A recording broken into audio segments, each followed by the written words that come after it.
Igor gets himself killed on a raid. Olga, his wife, she murders off the tribe that killed him. Then she eventually goes to Constantinople to visit. The emperor falls in love with her. But he wants her to marry him. She gets out of it by, she says, "Well, I can't marry you. I'm a pagan. I'll convert to Christ." And she became Saint Olga when she returned to Russia. "I'll convert to Christ, but would you be my godfather?" And the emperor said, "Yeah, sure."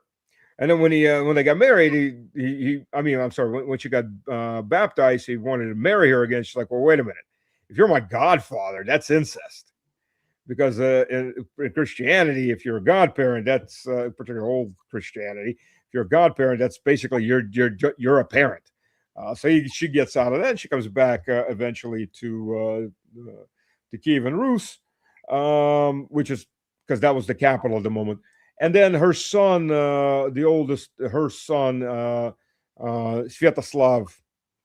the Great, raging pagan, he goes raiding all over there, destroys the Khazar Empire, totally destroys them, destroys their capital, burns everything down. So the capital at that moment is in Kyiv, but then they all start fighting. Vladimir Krasnosonce comes from Novgorod, who was born there, youngest son of Svyatoslav. He conquers Kyiv, sits down on a throne there, and then he winds up Christianizing Russia. Jump forward, so you get these four factions, for families fighting out who gets next 100 years. They're fighting out who gets to be next online. And Kyiv was always the capital. So Kyiv was a third capital for about 130 years. And then you get a guy by the name of Andrei Bogolyubsky, the lover of God, who built a new city called Vladimir, which is east of Moscow. And Moscow was just a small fortress at that point. And he decides, he conquers Kyiv. He's like, I don't want to sit here. He sends his younger brother there, and he moves the capital to Vladimir. So Kyiv is already not the capital. So, by the way, all of this is absolutely not what the Ukrainians are taught. So all of these areas, this is all ethnically Russian. Well, the Mongols come through, they burn everything up, and Kyiv goes from a city of about 250,000 people down to a city that had 300 yards, or in other words, 300 families. So it becomes a small town. And that eventually gets conquered by the Lithuanians, who start conquering these Russian principalities and eventually become Russian, because the Russians are 90% of the population. And those eventually unify with Poland, so you get the Polish-Lithuanian Commonwealth. Well, these regions in the south are pretty depopulated. You got Kazakhs, Russian Kazakhs all over the place. Their little towns and villages. And these places, the whole what is now Ukraine, gets raided constantly. So we're moving into 1600s. They're constantly raided by the Mongols out of Crimea, otherwise known now as Tartars, and by the Turks and by the Poles and everybody else who doesn't have anything else to do for the day. The Russian states consolidate under Moscow, become a nation state, and they start moving down, reconsolidating, retaking all the old Russian lands. So eventually they get Kyiv. They pay for it actually to the Poles after they conquer it. They bought it physically, and Kyiv becomes, at that point, the second city of Russia, and then eventually be the third city of Russia after St. Petersburg becomes the capital. Now we jump forward. The first Ukraine, first of all, Ukraine as a word, the root of Ukraine is kraina. Kraina means edge. Quite literally, the translation of Ukraine is hinterland. Now, how many countries called hinterland have you ever seen? How many hinterlandians have you ever seen? Hinterland literally means the edge of another civilization. That would be Staten Island here. Right. That would be Staten Island. Exactly. That'd be the Vermont would be the hinterland of America, or something like that. We're the hinterlandians of the Northeast. That's exactly what it means. Most people don't, they don't know what even the word means. The very name Ukraine means a hint. It's the edge of something. It's not a country. It's a frontier. It's like, 1800s. It's 1800s Montana declaring itself a separate entity. Right. Because a couple like the Wild West, right? It's over there. Right. The wild, it actually is southwest of Russia. So, anyways, the first Ukrainians, interestingly enough, didn't appear in the Russian Empire, those areas. They appeared in the Austro-Hungarian Empire, in the Carpathian Mountains. Because in the Carpathian Mountains, there are people called the Carpathian Rus, the Carpathian Russians. They're one of the oldest Russian kingdoms. I mean, they traced their back to about the 5th, 6th century. You try telling them they're not Russians, you'll get your nose beaten into. I knew a couple of families of them in our church, Greek church that we used to go to, Orthodox church in Raleigh. And some guy from Moscow told them they weren't Russians. They almost beat the living crap out of them, but it was a church festival, so they spared them. They were pissed. These guys were really pissed. Well, the problem was right up at the edge of the Austro-Hungarian Empire is the Russian Empire. And the Carpathian Rus, who are Orthodox Christian, and they're Russians, they speak a very old dialect of Russian. They didn't want to stick around the Austro-Hungarian Empire. They wanted to go join the Russian Empire, where the rest of the Russians are. So the Hungarians got worried, and they decided to change their culture, which worked to a degree. So in the 1880s, the Hungarians opened 2 concentration camps for the Carpathian Rus. They're forcing them to become Catholics. They're rewriting their history. They're rewriting their culture, making them into something else called Ukrainians. And they did the same thing, by the way, to Chornogoria or Montenegro, to the Serbs there. They're Serbs, but they're not the same Serbs anymore. But anyways, so we jump forward to World War I. So these Ukrainian intelligentsia, they go to the Kaiser and they go, hey, you give us POWs from these provinces, from the villages, not officers, not NCOs, because both of those can read, and not from the cities, because those people can read. You give those people from the small villages. And we're going to explain to them that they're not really Russians. They're this repressed minority called Ukrainians. And to the Kaiser, it's like, Russians killing Russians. That's cool. That works. So he did that, and then you get you get Petlura and his 40,000 psychopaths that show up right when the Russian Civil War breaks out. I mean, the government of Kyiv changed hands in over 4 years, 18 times. That was ludicrous. Italy had the record for that. Yeah, well, the Russian Civil War broke a lot of records. Well, you got a great sense of humor. I want you to know that. You and Andre have an incredible sense of humor, and it's like, as I told you two guys the last time you were together on my other show, that there's something in that Russian culture where they have this ironic, sardonic, sometimes a dark sense of humor, if you recall. And it's like, it's in your lineage, man. Yeah, it comes from being invaded by Europeans for 1,000 years, since 1012 AD. Right. The first pan-European invasion. So yeah, it happens. It gets developed over when the European lemmings come running into Russia every couple of generations. All right, so go back to where you were on. So after World War I, Lenin, who didn't have a right to do this, but he signs the Brest peace plan with the Kaiser. Yeah. Which, by the way, Lenin, who was part of the Soviet Politburo, he was never given permission to do this. But the rest of the Politburo, and Russia is in the middle of a civil war at this point, so Lenin doesn't control Russia as a whole. They only control a relatively small part of it, but the industrial part. At that point, the Germans wanted 2 Russian governorships. They wanted Mala Russia, Little Russia, which is the territories west of Kyiv, and they wanted Nova Russia, New Russia, which is the Donbass and those areas, because they needed the wheat and they needed the iron and they needed the coal, because they were still in World War I. Of course, about half a year later, the German Reich collapses, and that's the end of that. All the land went back, right? All the land went back. Yeah, the land went back during the Civil War because it was back and forth, except for Western Ukraine, which was seized by the Poles, and Western Belarus, which was seized by the Poles. By the way, the Poles who had become independent, the Polish invasion of Western Ukraine and Western Belarus was really probably the mortal blow to the white movement, because the whites were the well, to say they were monarchists is only part of the truth, because the whites were a whole mixture of people. They were the monarchists, they were the Republicans, they were even some of the socialist revolutionaries that didn't agree with the Bolsheviks. They're called the Mensheviks, the minority, even though they were the majority. But that's a whole different issue. Talk about good marketing. So the whites were this whole hodgepodge of different factions, the Russian Cossacks, and so on. But what happened was, to understand the Russian mentality, okay, so we're in a civil war. That's an internal matter.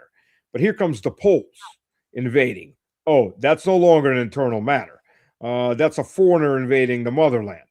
So a lot of white officers and a lot of white soldiers, they switched to the Reds to go fight the Poles.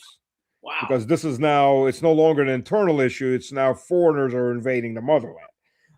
So that becomes a whole different thing, and that really probably the one of the biggest blows, if not the biggest mortal blow, to particularly the southern Russian, the southern white movement, or the southern white faction that was under Denikin. Well, Denikin was the main general. There was still a civilian leadership there. So yeah, that was a pretty big blow. But anyways, so the Soviets, in an effort to divide and rule, because Russians are the vast majority in the Soviet Union, so the Soviets create Ukrainians in Ukraine from Malorussia and Novorussia, and eventually they added, Khrushchev added on Crimea, Stalin eventually added on Galicia, Wallachia, these territories that the Poles grabbed, and some areas that the Romanians had. But that was 1939, and again 1945. These were added on. The Ukrainians. So the problem is, of course, there's no Ukraine, and there's a southern dialect. There's 42 dialects of Russian. There's a southwestern dialect, a direct southern dialect of Russian. I mean, Russia's a big place, so you get different dialects. Right. If you look up, particularly if you look up Yandex and you type in Ukrainization, 1920s, and you hit images, you're going to get a whole lot of scanned photographs scanned from Soviet newspapers heralding the Ukrainization, the successful Ukrainization of the population. Because Kyiv and all these areas, they're Russians. They don't speak this dialect Ukrainian. They speak a literal, high literate Russian, but they're now being told that unless you speak Ukrainian, you can no longer be in any management position, including whether it's in companies or in government, so on. So they were forced Ukrainizing the population. And then when Lenin is dead, Trotsky gets ousted. Stalin stopped it because they figured out that they were creating basically a pseudo-Nazi layer there, which came to fruition back when the Nazis arrived under all of these different people like Bandera and Suhuni. Yes, So, like that, yes. Roman, yeah, Roman, what was it? Stupovich or something like that. They got a statue of these guys up in Kingston. Did you know that? Upstate in Ellenville. Really?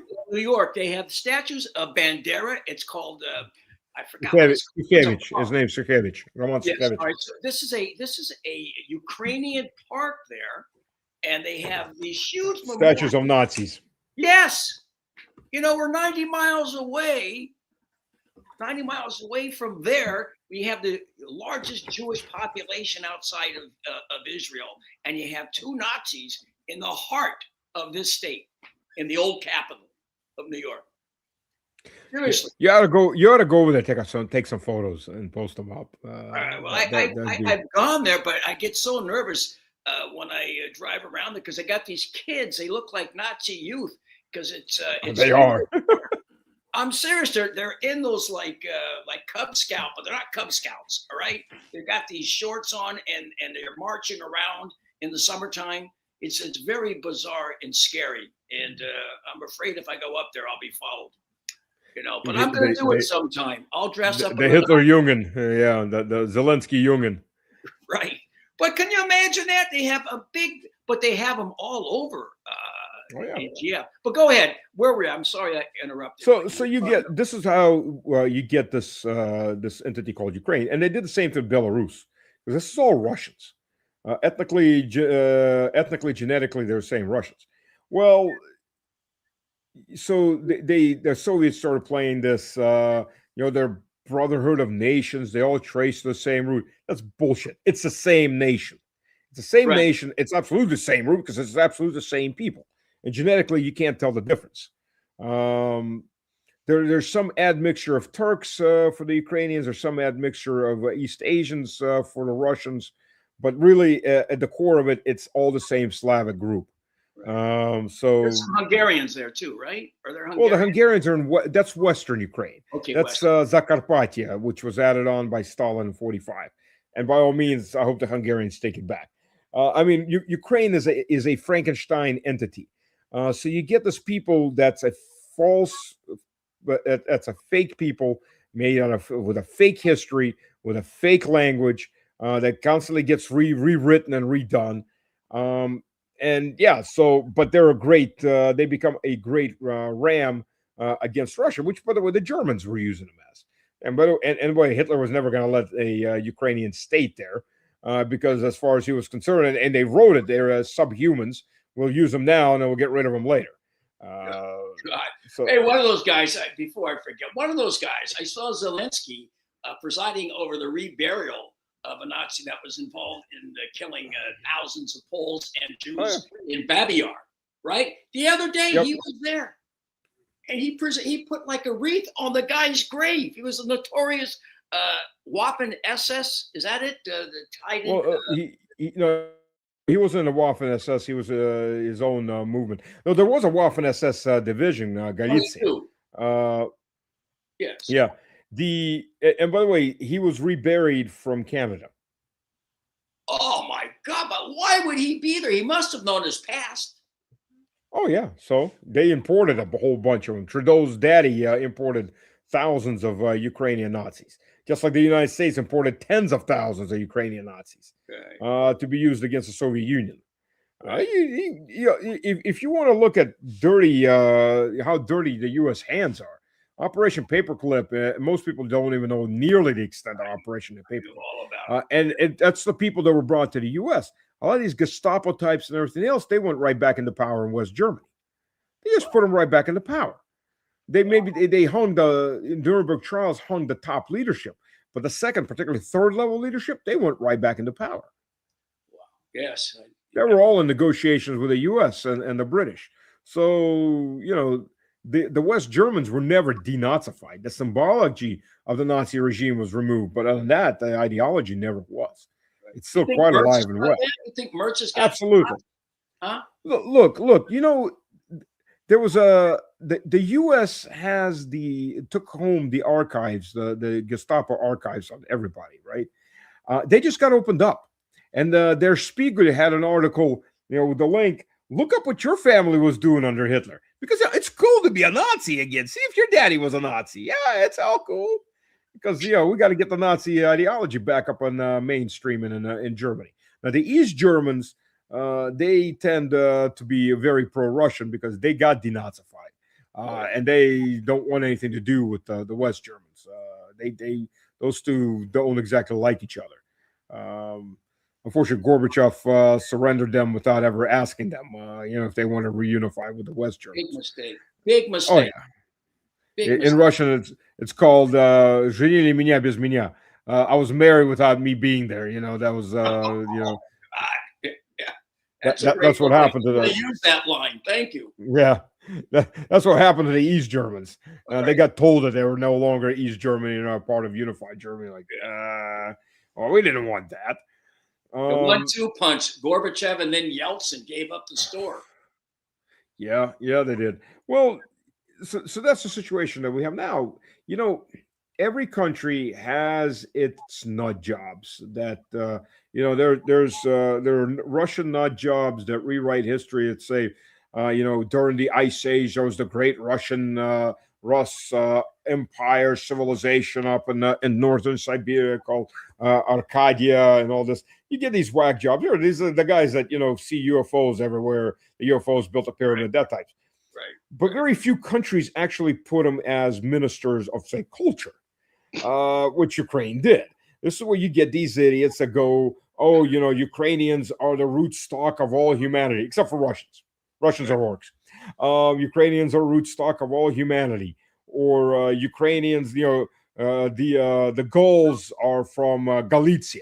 Or the Celts are from, the Celts are from some other area that sounds like it. Hercules was a Ukrainian because Hercules supposedly was born in the Crimea, which had nothing to do with Ukrainians. It was Greek. But, wait a second. I saw, what was his name? Leone, one of his movies on Hercules, right? Remember the Italian director? Oh, yeah. Yes, right. So Samson and Hercules. All right, go. I'm sorry. By the way, you can see there's the monument of the Nazis up in Kingston, or actually Ellenville, which is 10 miles away. There you go. Hey, everybody, make Ellenville famous. That's all I can say. Make Ellenville famous. Right. Centerpiece of the of Nazism. When is the woke crowd going to wind up being up there demanding? I mean, they got rid of General Lee, which really shouldn't have gotten rid of his statue. He was actually, he wasn't a pro-slaver or anything of the sort, but they got Nazi statues up in New Jersey that nobody touches. New Jersey and Pennsylvania and in New York. It's just unbelievable. It is.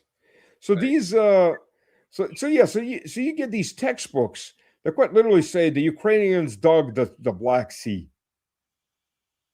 The Ukrainians built the pyramids. The Ukrainians defeated the 300 Ukrainians defeated the Persians, and so on and so on. And we laugh at that, but there's 2 generations of kids that grew up on this crap, believing this idiocy. And this is how you rewrite people's history. This is how you rewrite people's reality. And then you get the psychopaths that you have. The Azov, first of all, here's an interesting thing about Azov. Who sponsored and created the first Azov battalion? Let me get. Oh, I know that guy Galen. Was it Galen? Kalamovsky. Kalamovsky is a Ukrainian oligarch. Guess his nationality? Italian. No, I'm kidding. Yeah. I don't know. What? He's Polish. No. Go a little further east and south for that. Belarus. No. South. Down real south. Keep going. You know the name of the country. Yeah. Germany? That's his second citizenship is Israel. All the way down to Israel, man. Yeah, all the way down to Israel. Kolomoisky is Jewish. His second, he's a Zionist. Not maybe half the Jews are Zionists, the other half are traditional Jews who look at the Zionists as heretics. Kolomoisky is a Zionist. He has Israeli citizenship, and the fact that he created an out-and-out Nazi with all the symbolics. Nazi battalion. Do you think he lost his citizenship from Israel? Oh, hell no. This guy's rich. He's a great citizen of Israel, dual citizen. Of course, he's also the guy that created Zelensky. Zelensky's put him in jail because Zelensky, he's a competitor for Zelensky now. But they'll bite each other too pretty hard. But you get these people, he created out and out Nazis. So what's the point? Nobody's arguing. Nobody's bitching in Israel.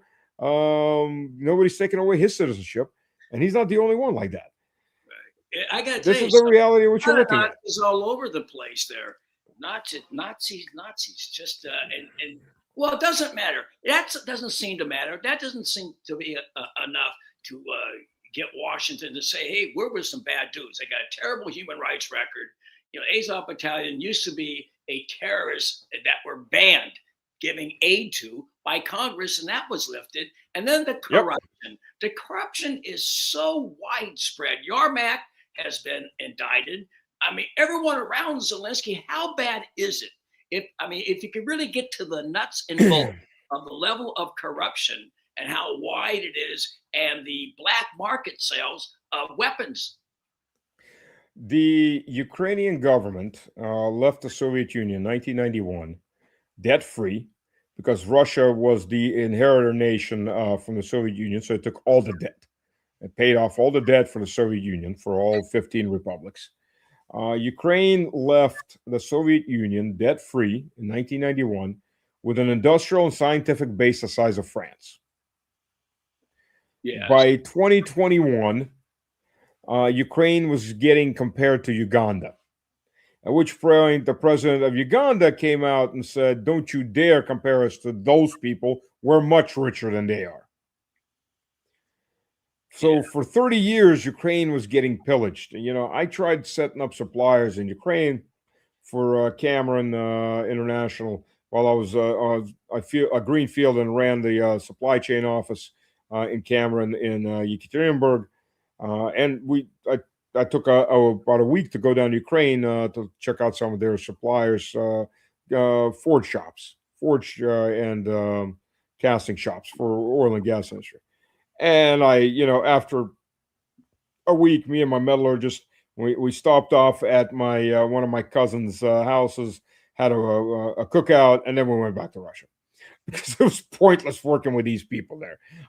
They were all out to make one score and run the hell out of Ukraine, steal whatever they could, head to Germany or head to wherever. Definitely not in Ukraine. The country was collapsing. This was 2010. The country was collapsing totally. They robbed and robbed and robbed. I mean, you go from a country the size with an economy the size of France's to something that looked more like an economy the size of, I don't know, Switzerland. Probably that would be an insult to the Swiss. So that this is the reality of it. They never had good politicians. It doesn't matter which side they were. All their politicians are corrupt crooks. Absolutely. They go into politics to cover up for all the thieving that they've done and legalize their stolen assets. So to say that Zelensky is some kind of aberration and the people around him, absolutely not. They're the standard. The difference is the amount of money. The amount of money that's going in there because it's a big washing machine. And I'll tell you this, for all the money that Zelensky's stolen and the people around him have stolen, look, Zelensky, and this is why this war can't ever end, because the leadership in Ukraine isn't planning on dying of old age in Ukraine. Ukraine is a feeding trough for these pigs. And the people of Ukraine, the people that live in Ukraine, are the meat in that feeding trough. They've got to sell them and make money off them. So they got to keep this war going. Look at Zelensky. We'll just look at Zelensky. I'll give two examples. Zelensky, Yamarov. Zelensky, his parents live in a $7 million mansion in Ashkelon, Israel. His wife and the kids live in a mansion in London. Zelensky, according to the governor of occupied northern Cyprus, the Turkish occupied northern Cyprus, has admitted that Zelensky bought a casino hotel there. Zelensky bought a small investment bank in London for £1.5 billion pounds sterling. Zelensky is now, apparently, according to at least some investigative journalism in the U.S., is now the ninth largest private landowner in the U.S. Yes. Thank you, American tax suckers. Oh, my God. You paid for this. Well, maybe you get to go on his ranch and relax. Subway.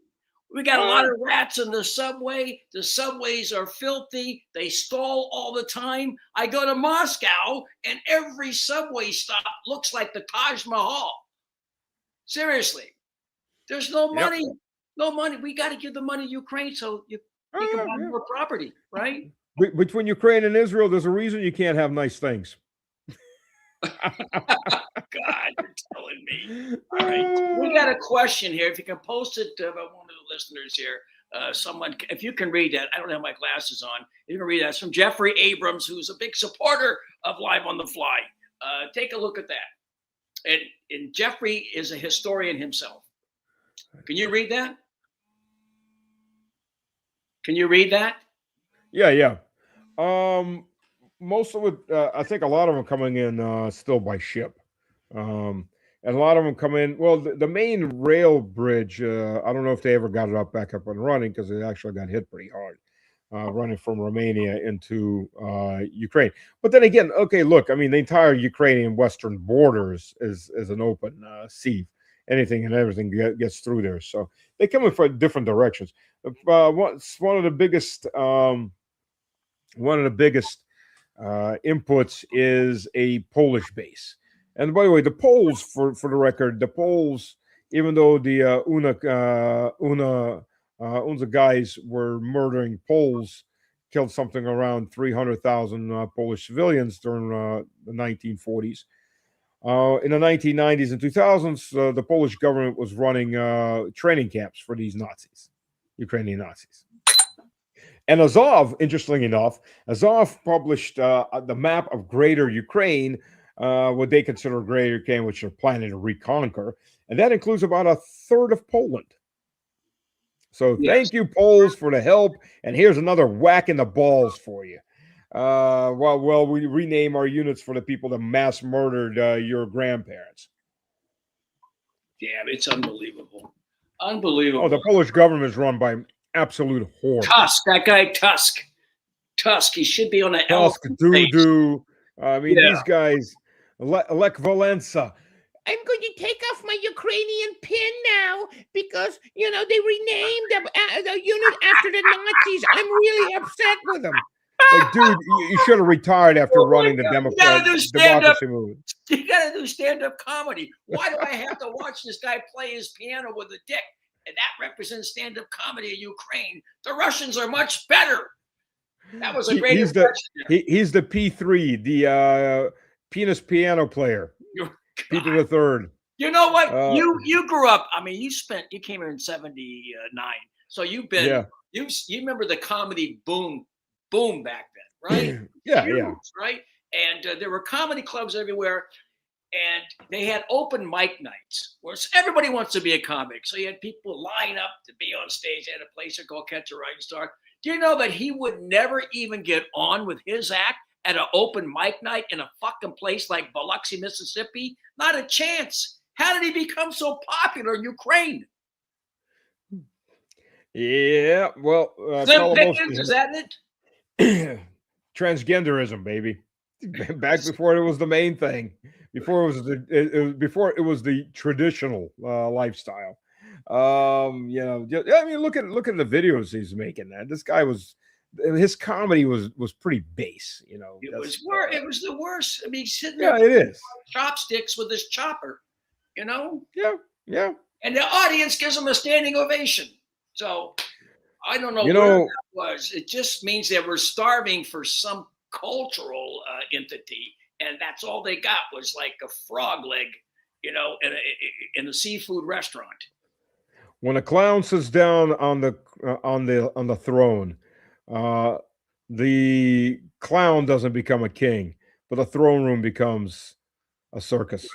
Right. So that's what you've got now. Right. So now he's involved. He's making a lot of noise. He's going around with his tin cup. He's made a fortune. But we haven't gotten to this yet. We have not gotten. And the name of this, it says Russia takes the gloves off. That's what I'm calling this. It takes the gloves off, and it's about time. And are they taking the gloves off? Because we heard about this conversation that Lavrov had with Rubio to get out of town, but that was like a week ago, 5 or 6 days ago. So, first of all, just to understand, Zelensky's stolen a lot of money. Oh, Yumirov. I'll add Yumirov, by the way. So Yumirov was defense minister for 3 years. This is the guy that was paying $50 for a dozen eggs. Well, for 10 eggs. Everything here is by tens. That's what they went for in Leningrad in 1943. Yeah.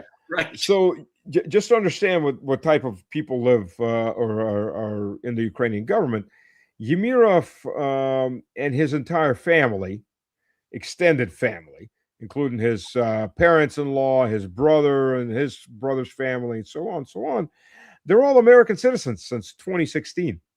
And they all live in Florida and Miami, except for Yemirov, who was a defense minister and is now on the board of national security or some crap like that. He's there to earn. He's not there to die of old age in Ukraine.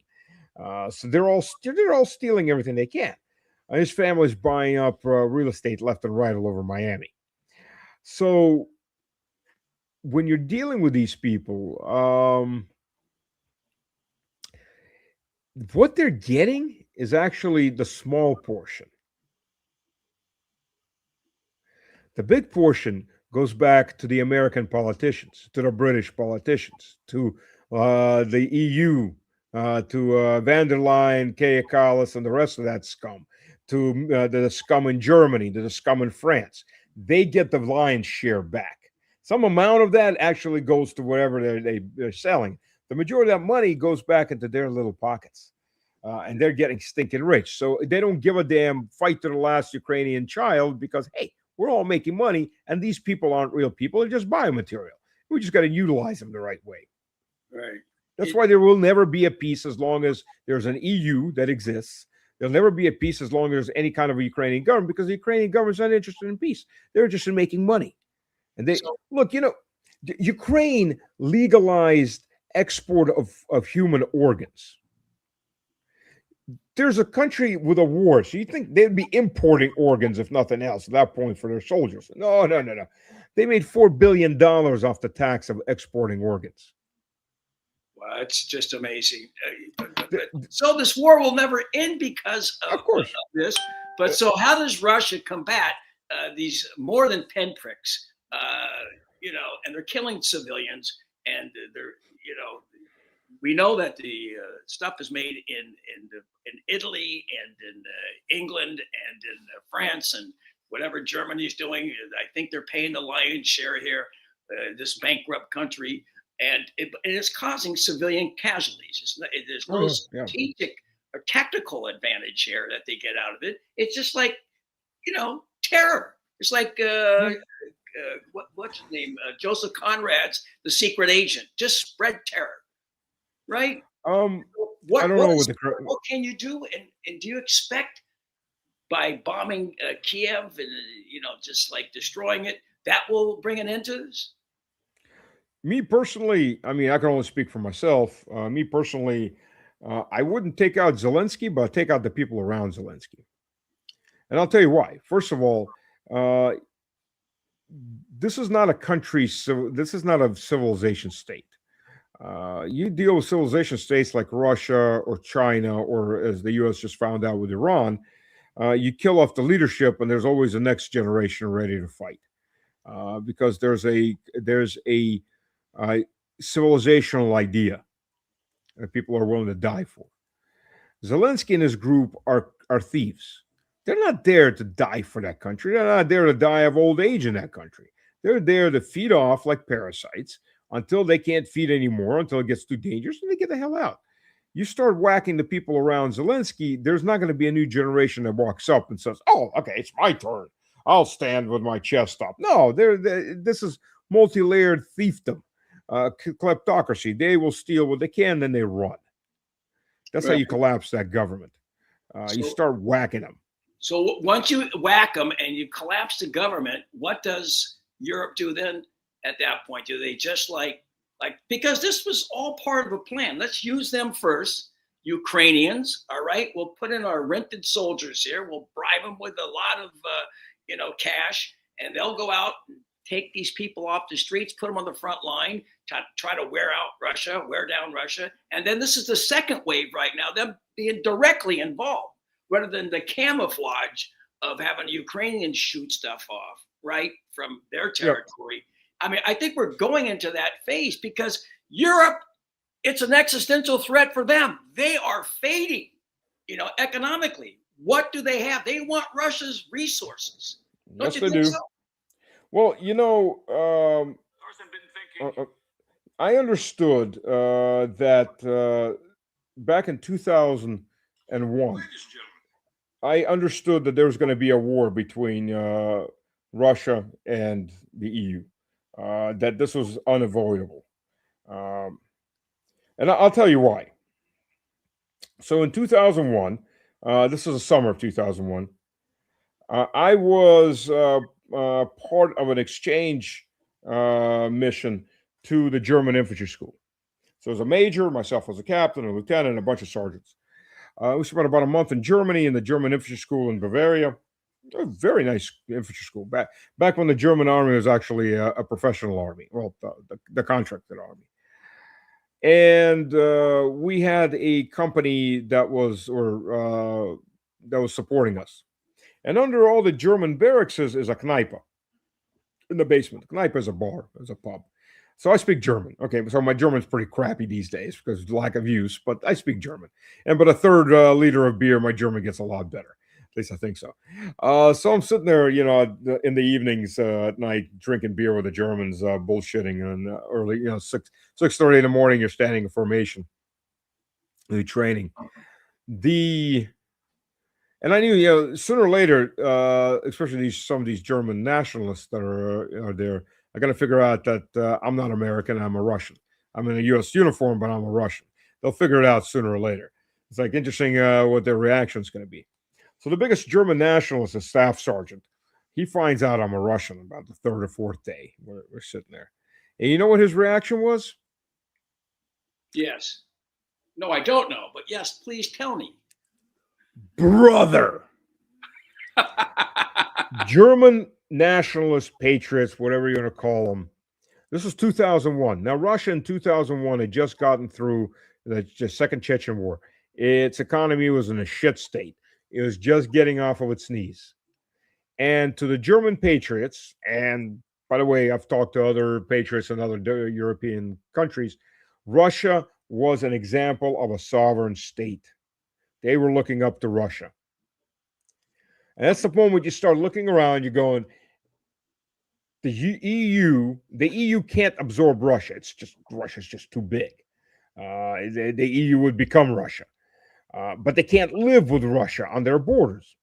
Because as Russia gets more and more powerful, gets back on off its knees and gets on its feet and gets more and more powerful, Russia is the inspiration to every single patriot in every single EU province that wants their province to become their nation again. So the EU leadership cannot live with Russia. I figured that out back in 2001. And this is 25 years later, and we're on the brink of World War III with the European Union. The European Union cannot survive with a powerful sovereign state next door. That's the reality of it. That's it. So, but it's like, what are they, 11 time zones? You have 11 time zones in Russia. I mean, a vast amount of, you're self-contained. I mean, it's like Russia's not, I don't see a base anywhere else outside of Russia.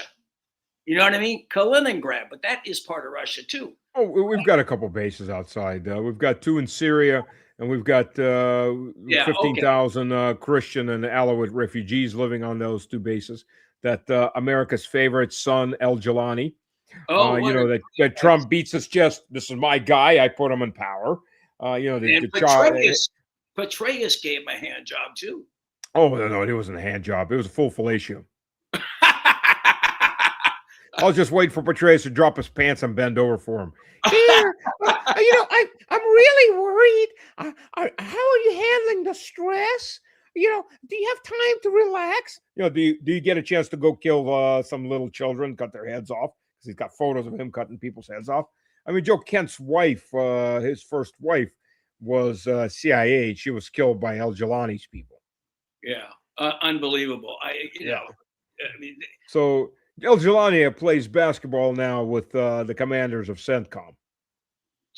I America's favorite son, Wilt Chamberlain's old outfit. He's not wearing Wilt Chamberlain's old outfit, is he? No. He's in a suit and tie. He's looking presentable. They trimmed his beard down. You know, my only question when Trump shook his hand the first time, my only question was, did Trump wash the blood of little children off, or did he lick it off? Oh my God, he wears a Brooks Brothers suit. You know what I mean? Just Yep. It's amazing what a nice PR campaign can do for a mass murdering terrorist, who, by the way, has never attacked American or Israeli interests. never. Well, no, he's actually, some of his people have killed Americans. I'll take that back. But by the way, they never attacked Israel. And when they were fighting Assad, Israelis were opening up the borders for wounded IGIL, ISIS, whatever the hell they want to call themselves, fighters to come in. They're giving them medical care. Wow. And that's documented. It's Well, not hearsay. what is Russia going to? You said don't go after the people around Zelensky. Well, What I would, but they're not going. England or Look, Italy I can't. I can't say what the government's going to do. As a military officer, and as a military officer, I was trained to plan operations. This isn't how you run a war in this case. I mean, the bridges are still up over the Dnieper. There's still tunnels. You ask any senior military officer, they'll tell you, well, that's the first thing you destroy. That's what Medvedev would do, right? Well, Medvedev wasn't military, but yeah, Medvedev's gone. He's had a personality change. He was pretty liberal. He's gotten pretty hardcore militant, Right. and that's information I've gotten from people that know him on a personal basis. There are political decisions being made. I can't comment on them. I don't have the information to comment on them at the highest circles. Why things like those bridges over the Dnieper haven't been destroyed, I don't know. I know it's been already said that they're not going to go after Zelensky and his crew. They'll go after the military. They'll go after the military structures, but they won't go after that. That's been said already, flat out. That was said by oh God, what the hell is his name? I can't think of it right now. Been on for a long time, man. We got enough for 2 shows here. Yeah. In a row. And we haven't talked about your life at all in the U.S. You know, Yeah. you were in North Carolina with Andy Mayberry. Did you watch Yeah, that? yeah. Did you watch Yeah, yeah, a little bit. I prefer the Dukes of Hazzard. Yeah. Kartapolov, Andrei Kartapolov, who's a general, retired. He's a deputy in the parliament, and he's flat out. He's head of the Armed Services Committee, the Russian version of it. And he just flat out said, "We're not going after the political. We're only going after the military." So I don't know. I don't know. You know, a lot of people. You know, I'm friends with Ritter and Larry Johnson's a great guy. A lot of them are saying yes, they're going to go after it. Me, in my personal opinion, I don't know, because I'm seeing signals in both ways. I mean, the war on the front is grinding on. There is advancements. It's not stalled. There's some counteroffensive by the Ukrainians and counteroffensives by the Russian side. It is grinding on, but I don't know if there's going to be any super major offensive. I mean, there's 350,000 troops sitting on the sidelines waiting to go in, but the order hasn't come yet. How many troops are left in the Ukrainian army? I mean, well, they're losing more than they're taking in, aren't they?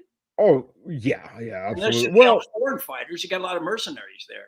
Yeah, and a lot of those mercenaries are Colombian and Mexican cartel troops. They're going in to do their round of on the fly learning. Yeah, they're getting their combat experience to go back and whack American patrols on the border. By the way, it was I think Washington Times was talking about 70% of the heavy weapons in the hands of the cartels are from Ukraine.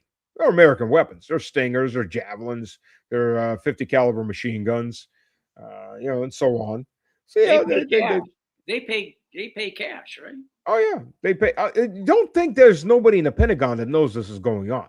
They absolutely know this is going on. Right. They just I mean, they're American 777 artillery pieces, howitzers, M777s that are going missing. That's not something you drop in your uh, um, in your baggage and carry over a border. I mean, there's some serious equipment that's disappearing. Don't tell me that nobody in the Pentagon knows this isn't happening. Of course, they know it's happening. They're making money off of it. I mean, the corruption is insane, and it goes straight back to Washington. Washington is a cesspool of corruption, probably the worst cesspool of corruption in the world. Next to maybe next to Kyiv, or maybe worse than Kyiv. Hard to Right. tell. They're on the same level, man. Birds of a feather, or Oh yeah. I would say, what do you call it? What do you call those birds? Those diving birds? They're the hawks and hawks and Mhm. eagles and scavenger birds, right? That's what Yeah, these vultures. vultures. There you go, man. Boy, I've learned a lot. How do you say vulture in Russian? Griff. Griff. Yeah. Griff. All right. Griffin. Griffin. We had it. Yeah. Merv Griffin. There was a guy by the name of Merv Griffin, right? Do you remember that guy? And I know you love Gunsmoke too. All right. When's Marshal Dillon gonna march into Kiev and get rid of this corrupt administration? Send Marshal Dillon and Chester in there. I think it should be more of the day of the jackal in this case. Yeah, right. Well, listen, I want you to stick around. We're going to finish this off for the people listening, and then stick around for a minute. I'm going to play a song here. I don't know. Do you remember the Golden Gate Jubilee? Mm-mm. This is a song that came out in 43 or 44. Golden Gate Jubilee was a quartet out of North Carolina or I think in North Carolina or Virginia. And they played this very popular song called Stalin Wasn't Stalling. Have you heard that song before? No. All right, stick around. That's going to be the end of this show. And just stick around so you can say hello to This is Stalin Isn't Stalling. And I got to tell you something. Folks, did you like that? That was an hour and 50 minutes. I got 2 shows now. Thank you. All right, we're going to go out with Stalin.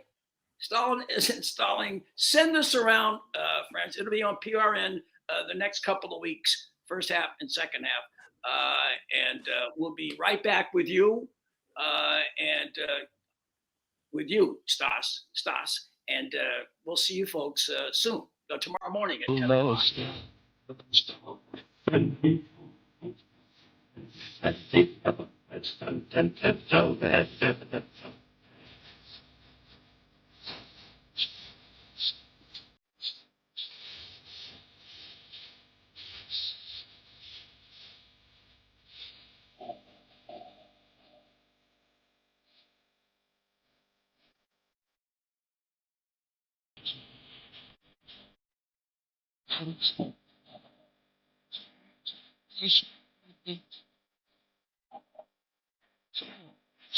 Packed 2 suitcases.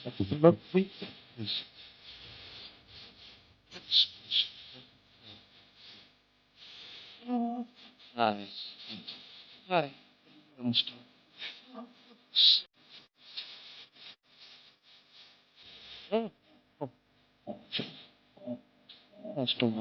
And what's wrong?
All